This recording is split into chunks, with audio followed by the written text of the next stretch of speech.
पनीर, दाल, nuts जितना भी खाओ वजन नहीं बढ़ता। ये सीक्रेट है।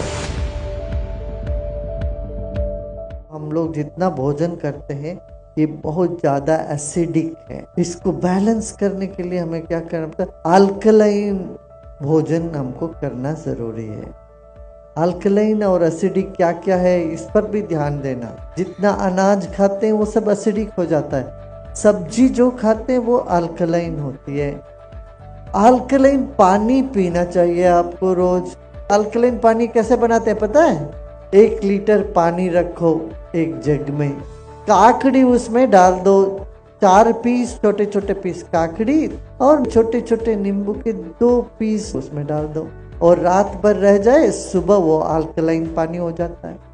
फिर 1 दिन 1.5 दिन तक उसको हम पी सकते हैं। और कब पीना चाहिए? सुबह उठ के थोड़ा सा पी लेना। फिर भोजन के बाद तुरंत नहीं पीना चाहिए और भोजन से पहले भी नहीं पीना चाहिए। भोजन करने के बाद 2 घंटे बाद उसको थोड़ा और पानी पी लो। इस तरह से करोगे तो हमारे जो रक्त है वो अल्कलाइन होएगा। ब्लड अल्कलाइन होता है तो ब्लड की अच्छा सर्कुलेशन होता है। फिर मगज का दर्द, जोड़ों का दर्द, सिर में दर्द, ये सब आप देखोगे अपने आप दूर होता है। हल्दी खाते हैं हम, हल्दी बहुत आवश्यक है।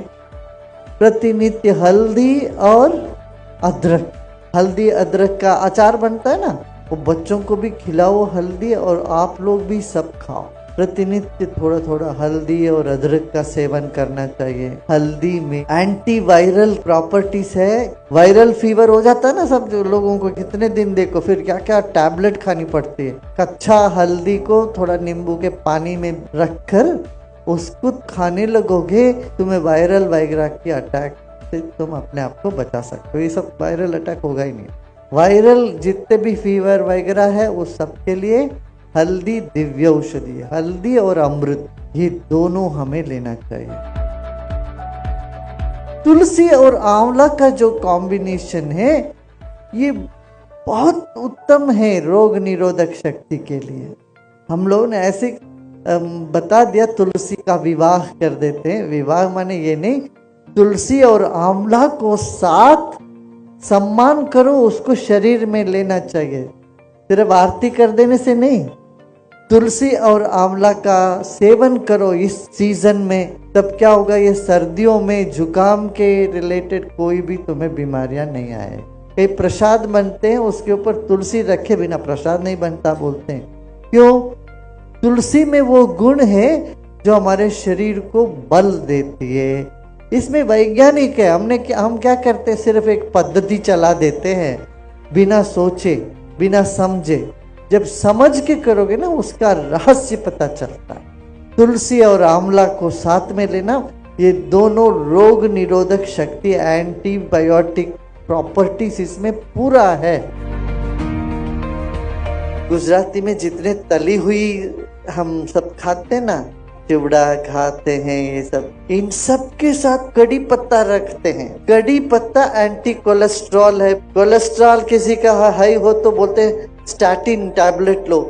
मैं कहता हूँ बिल्कुल नहीं लेना। वो स्टैटिन टैबलेट से फार्मेसी पैसा बनाती है मगर शरीर का कोई आराम नहीं मिलता। अभी इतने साल के बाद अब अमेरिका में लेटेस्ट रिसर्च है, वो बोल रहे हैं स्टैटिन से नुकसान है, कोई लाभ नहीं है। ये तो हमको पहले से पता। भारत में हम पहले से कहते थे ये स्टैटिन टैबलेट बिल्कुल ही नहीं लेना चाहिए। उसकी जगह क्या लोगे? कोलेस्ट्रॉल बढ़ गया तो कड़ी पत्ता ना चटनी जमी लो। कड़ी पत्ता का चटनी, ढोकला साथे, हांडवा साथे जमी लो। ढोकला बहुत सरस फूड थे। ढोकला में तो सब है, उसमें अमीनो एसिड है, उसमें इडली जैसे है ढोकला, उसमें दही भी है, तो शरीर के लिए उत्तम है। पर मीठा कम खाना चाहिए और सफेद चीनी तो बंद ही कर दो। आप लोग जहाँ भी कुछ करना हो गुड़ का ही उपयोग करना चाहिए या ब्राउन शुगर को उपयोग में लाना चाहिए, तब स्वास्थ्य ठीक रहेगा। देखो सब तली हुई पदार्थ के साथ हम कड़ी पत्ता डालते हैं, क्यों? उससे तली हुई पदार्थों में कोलेस्ट्रॉल होता है और कड़ी पत्ता कोलेस्ट्रॉल को वहीं का वहीं खत्म करती है। इसलिए कड़ी पत्ता का चटनी हम सबको लेना चाहिए। सेजल है ना, सेजल डांटा जिसको कहते हैं सेजल, ये इतना उत्तम है। आजकल विदेशों में बहुत जोर से चल पड़ा सहजल। इतनी सी बोतल में इतनी सी सहजल पत्ते के पाउडर पुड़िया बहुत महंगी बिक रही है वहाँ, $30-35 बिकती इतनी सी सहजल के पाउडर। वो सरगवो की पत्ता जो है इतना बढ़िया है, आपके ब्लड में जो जो चीज चाहिए वो सब सरब के पत्ता में है। वो सरब को खाना बहुत सबको खाना चाहिए। और सरब को नहीं मिलता तो ऊर्जा टैबलेट बनाए अपना आयुर्वेद में। वो सरग को का ही पत्ता अच्छे से निकाल के ऊर्जा टैबलेट जरूर रखना अपने पास, उससे शक्ति बनती है। हमारे शरीर में कोई भी चीज की कमी हो तो ऊर्जा टैबलेट लो, वो ठीक कर देते। ऊर्जा टैबलेट हर तरह की कमी डिफिशियंसी है, कोई बोलता है कैल्शियम डिफिशियंसी, पोटेशियम डिफिशियंसी, कोई बोलेगा तुम्हें बी का डिफिशियंसी है, डी का डिफिशियंसी, किसी भी तरह का डिफिशियंसी ये ऊर्जा खा लो, ऊर्जा टैबलेट, तो उससे वो ठीक होने लगेगा। अब घी मर बनाते हो ना घर में, घी बनाते हो तो सरगवो का पत्ता उसमें डाल देना 2-4, वो भी अच्छा है। ये सब दादी माँ नानी माँ सब करती थी। सरगवो के पत्ते कड़ी पत्ता घी में डालती थी कि नहीं, पहले करते थे वो घी जब बना देते। आजकल हम सब भूल भाल गए वो सब। देखो जो जो जीवन के लिए बहुत आवश्यक है हमने उसको पवित्र माना। क्या क्या क्या हमने पवित्र माना? तुलसी, तुलसी से रोग निरोधक शक्ति बढ़ती है शरीर में। तुलसी हमने पवित्र माना। फिर क्या पवित्र माना हमने?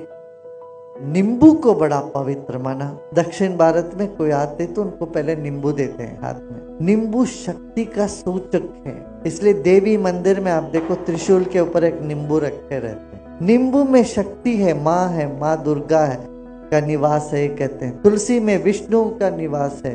बेलपत्र में, बेल में शिव जी का निवास है। हम एक एक पत्ते को ईश्वर के साथ जोड़ के रखे हैं ताकि वो सारे ईश्वरी तत्व हमारे पौधों में, पत्तों में, फलों में निवास करते हैं। ये बात है, उनका तरंग इन चीजों में होता है।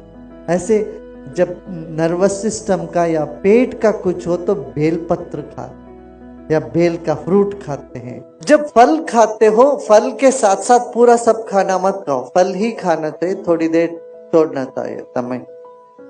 नट्स और फल एक बार खाना चाहिए। फिर जब पके हुए भोजन करते हो सेपरेट, उस वक्त फल नहीं खाना चाहिए। अब ये विदेशों में क्या करते हैं, भोजन के बाद फल खाते हैं, ये गलत है। आयुर्वेद इसको मानता नहीं है। आयुर्वेद कहता है फल को अलग खाओ, सब्जी को अलग से खाओ, दोनों को मत मिलाओ। भोजन में सिर्फ सब्जी चलता है और नाश्ता में सब्जी नहीं, फल खाओ। और बहुत ज्यादा मोटापा है तो आप कार्बोहाइड्रेट प्रोटीन को अलग अलग टाइम पर खाओ, फिर वजन नहीं बढ़ेगा। माने एक टाइम दाल खाना चाहिए, दूसरे टाइम रोटी खाना चाहिए। चावल रोटी के साथ दाल नहीं मिलाना, पनीर नहीं मिलाना। पनीर, दाल ये सब प्रोटीन है, नट्स, इसको अलग से खाओगे और चावल अलग से और रोटी अलग से खाओगे तो वजन नहीं बढ़ेगा। जितना भी खाओ वजन नहीं बढ़ता। ये सीक्रेट है। तो इस तरह से भोजन का हम ध्यान दें, फिर हम निरोगी बने रहेंगे। और आरोग्य ही जीवन का सबसे अच्छा धन है। हम सब ये संकल्प लें, घर घर में आयुर्वेद पहुंचे, लोग निरोगी रहे। तो अब हम जो भी हम लोग यूज करते हैं स्नान करने में, सब आयुर्वेद की तरफ मुड़ना चाहिए। देखो शरीर में सबसे बड़ा ऑर्गन है हमारा स्किन। इस पे जितना केमिकल वाली सब हम साबुन वाबुन लगाते हैं, वो केमिकल अंदर धीरे धीरे जाके फिर अपना शरीर में स्वास्थ्य को बिगाड़ देता है। इसलिए हमें लौट के आयुर्वेद पर अपना ध्यान दें, आयुर्वेद की तरफ चलें। शरीर के भीतर बाहर सब आयुर्वेद का ही हम उपयोग करें।